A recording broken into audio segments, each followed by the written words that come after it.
Hi everybody. In this video we're going to be learning how you access your ACT Plan or Explorer assessments inside of NICU. First, what you do is go to the Western Dubuque homepage and underneath the slideshow click on the Hub link. Then, when the Hub opens, click on the NICU login.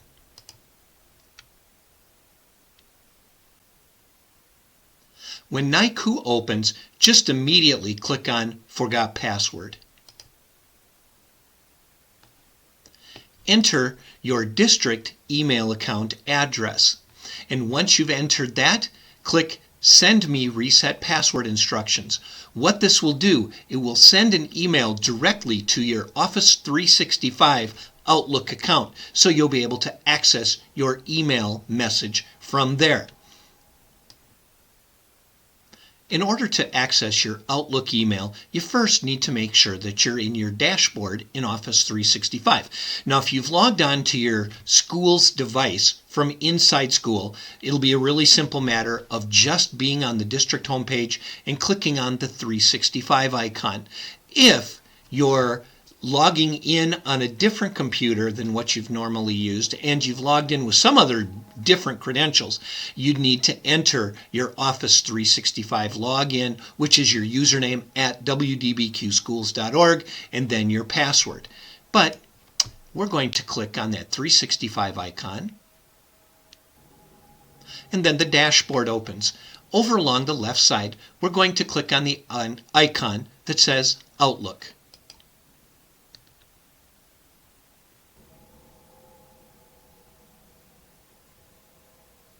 After your email account opens, you'll notice that you received a message from support@nicu.net. Click on that email message. After you've clicked on the email message, you'll notice in the message that appears, it says Change My Password. Let's click on Change My Password. A window will open asking you for what your new password is going to be. So just enter in what you'd like your password to be and then click Change My Password. Now, we don't want you to just create any password in here. We would like you to be able to use the same password you use to log into your Office 365 account with, because it's really easy to forget your passwords. So just really unofficially make sure you use the same password that you use for your Office 365.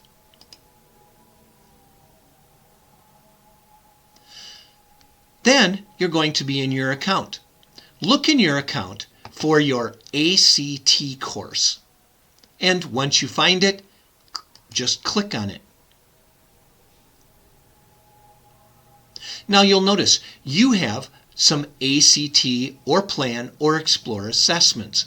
You're going to be taking these assessments. Your course will probably only contain 8 different assessments inside of it. This course has 12 different assessments in it, and it's because this teacher has 2 different grade levels in her course. So it's really important that you make sure you're starting to take the correct assessment. So in this case, in order to be able to get used to taking the assessments, we would be taking one of the practice assessments. So let's take the Practice English. In order to take the assessment, just find the assessment, double check, come over to the far right side and click Take Test. It's going to ask you for an access code. Your teacher will be writing this access code down on the board. So once you've entered the correct code into this box, click Start the Assessment, and you'll be taken to the assessment. Once you end up inside of the assessment, you'll notice that you have the booklet, the questions, in the left-hand window. Inside that window, you'll see directions and you'll see passages or problems or anything that they really would like to be able to ask you. Since this is English, you're going to see that there are passages inside of here. On the left side is the passage. On the right is the question, and on the far right side of your window, you'll see the questions that you'll be answering. So all you'll be doing is reading the content, looking at the question, answering the question. Now, some of you may be thinking, that's awfully small for me to be able to see. How can I make it larger? What you would end up doing is coming to the second one of your scroll bars, sliding down, and you'll see you have a small gray floating window here that allows you to be able to zoom in on the text. On the far right side is a plus sign that allows you to zoom in, so you can click that so you can find the text size that accommodates you the best. And then you can read and answer the questions. So I read through here, I see what question number 1 is, I can slide over, decide which is going to be the answer I'd like, click on it, and then you'll notice the answer that I had, it does say you just answered question number 1. So now I can move to question number 2. I can either advance to question number 2 by clicking the 2 or clicking next. I scroll down, I read, I find what question number 2 is. I find which one of the answers best answers the question. I click that answer, and now I can advance to question number 3. Now let's say that question number 3, I read it and I just can't figure it out. I don't know how I'm going to answer. So instead of wasting my time, because you are timed on these assessments, what I'm going to do is I'm going to flag this particular question. So I click flag, so when I move to question number 4, you'll notice now question number 3 is yellow, which reminds me that's a question I had problems with. So now I can go on, I go to my question number 4, I find whatever it was, and I choose my answer. Now, by the way, I'm not reading these, I'm just guessing at what they are. I'm just doing this to show you how this works.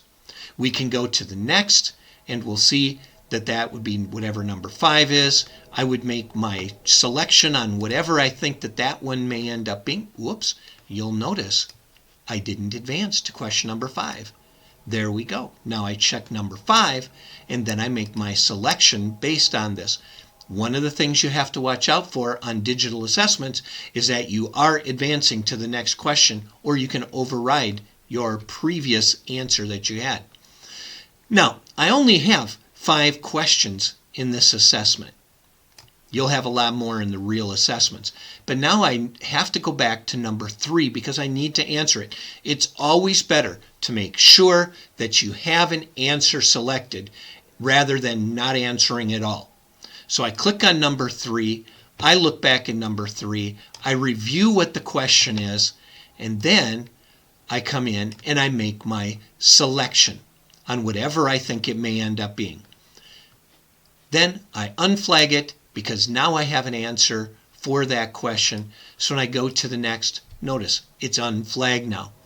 When I'm sure that I have everything answered the way that I would like, I come up to the top, I click End Exam, click it, yes, I am done. Or no, wait, I want to go back and review again so I can return to the test at this time. If I'm confident that I'm done, I have an answer for every one of my questions, I've done the best job I possibly can on it, then I will click End Exam. Now, I'm back again to my other assessments. Don't advance to any assessment that your teacher has not given you permission to be able to take for the day. You remember, you do need to have that access code. So what we're going to do is let's take the math assessment. Now, I started taking my math assessment. You'll see the math questions are on the left side. My answers I'll be entering on the right side. Everything is set up the same as what it was for the English assessment we took just a little bit ago. Something about this. Let's just say you start to take this assessment and this assessment does not load in the window. It doesn't show. You could use the pop-out. So when you click pop-out, Your assessment loads larger on the screen. Then you could go back and forth between tabs, reading, answering. Or you can find out if it also is going to work. You may need to refresh your page. So if you click the refresh,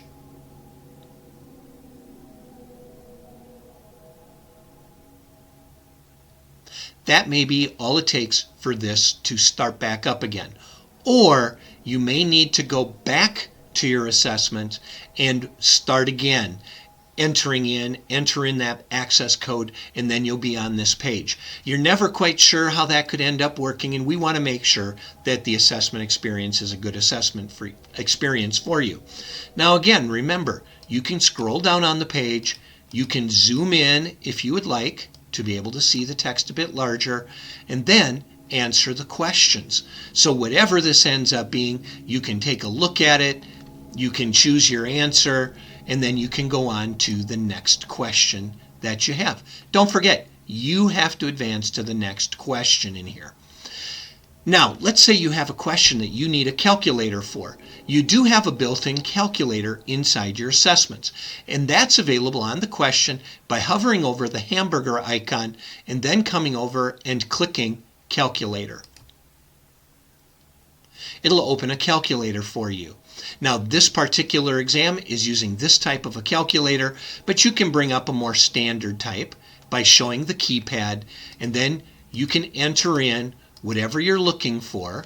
And notice I just went 89 times 3. My answer is down below here. To clear that, just simply click the X, and that'll be cleared out for you. You can enter however you want to enter these in as you're using the calculator. Divided by 6, and the answer is down here. And then you can just clear out that entry if you would like. That's a calculator that you can use. You can exit the calculator by clicking close, and then you're able to just keep proceeding through the assessment however you would like to end the assessment. Remember, if you don't know the answer to something, don't waste a lot of time on it. Click flag so you can come back to it later. When you do come back later, then you're able to choose whatever answer you would like, and then you can move on to your next question. Don't forget to unflag, and you can keep advancing on. When you're finished, click End Exam. You can return to the test if you would like, or I am done and want to submit my answers. Don't forget, you do need to submit your answers for your assessment. You can end your exam, and you'll go back to the assessments. It's a good idea to make sure you do go through these practice assessments so you have an idea of how they work. Time should be provided during school for you to go through most of these, so make sure you do give those a try so you understand how the assessment process works. And don't forget, make sure you look very closely at whatever assessment it is that you're going to begin. That's how you're able to move through your assessments. At the end of the assessment period, when everything is done for the day, your teacher has told you that you're finished taking the assessments for the day, don't forget to come in the upper right corner, click Log Out so that you're done with your assessments for the day, and then you can move on to whatever else your teacher wants you to be able to do. So thank you for watching this video. I hope it helps show you how you get through the ACT Plan or Explore assessments. Good luck. Hope everything goes well for you.